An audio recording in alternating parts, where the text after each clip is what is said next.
Alright you guys, so this is what the painting looks like right now. As you can see, it is a lot of light grays, dark grays, and white. Also, you can see that it already has a lot of texture in it. So that's going to prevent me from having to use so much paint and also modeling paste. So you can see how thick it already is.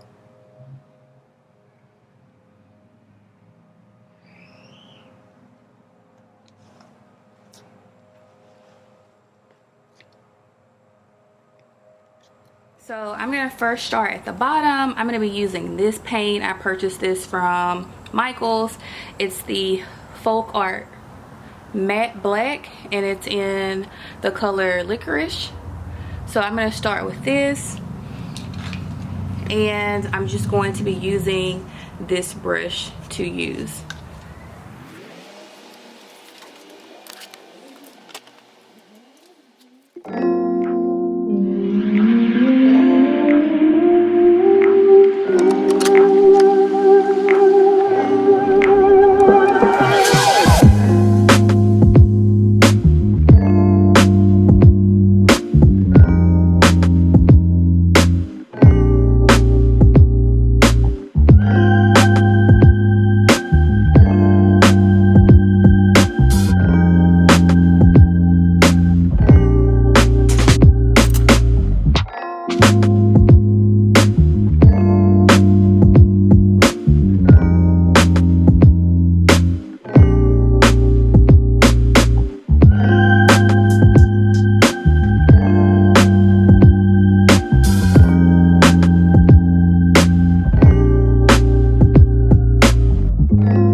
this is what it is looking like so far. As you can see, all of that gray is covered up. I have the black at the bottom, which I really like the way that's looking as well. And I'm gonna let this dry before I move on to the next part.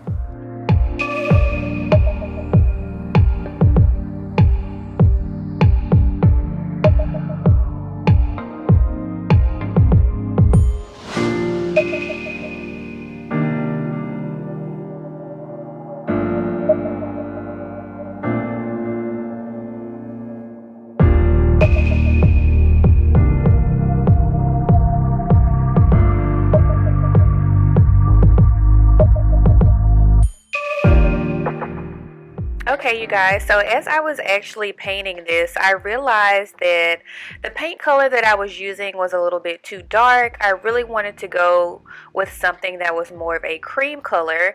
And so if you ever run into this issue when you are doing any type of painting, you can always go over it. You know, nothing's ever permanent, and when you're doing abstract art, it's really easy to go over it and change it up to whatever color you're looking for. So you can see it had a lot of yellow in it and the top of it, and I just wanted to be more of a creamy consistency. So what I did is I just went back and took the tan color that I was using and I mixed it with some of the white paint that I already had, and so then I was able to get more of a creamy effect. So again, that is what I was going for, and it is matching the colors in my living room as I'm getting ready to redecorate. So remember, when you're painting, you know, nothing's ever final. You can always fix it.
We're coming to the end of this video. I just want to say thank you guys so much for watching. If you like this video and would like to see more videos like this on my channel, go ahead and hit that like button. I am in the process of redoing my living room, so if you're interested to see what that turns out like, go ahead and subscribe so you won't miss any of my videos as I upload them. They will be sprinkled in here and there along with my other content, but you can already kind of get an idea of where I'm going with my new aesthetic in the living room. I'm really excited about it, so I hope you are too, and you'll be interested in looking. Painting is one of the things that I love to do, you guys. It's just so relaxing to me. It allows me to be a little bit creative, but when I'm able to do things like this and redo items that I already have in my home, of course, I don't have to spend as much money. And so this new living room update is going to be a look for less. I'm going to get the look that I'm going for, but I'm not planning on spending a lot of money to get that look. So again, I'm really looking forward to the changes, and it will be coming soon. So go ahead and subscribe, and I'll see you guys in my next one. Bye.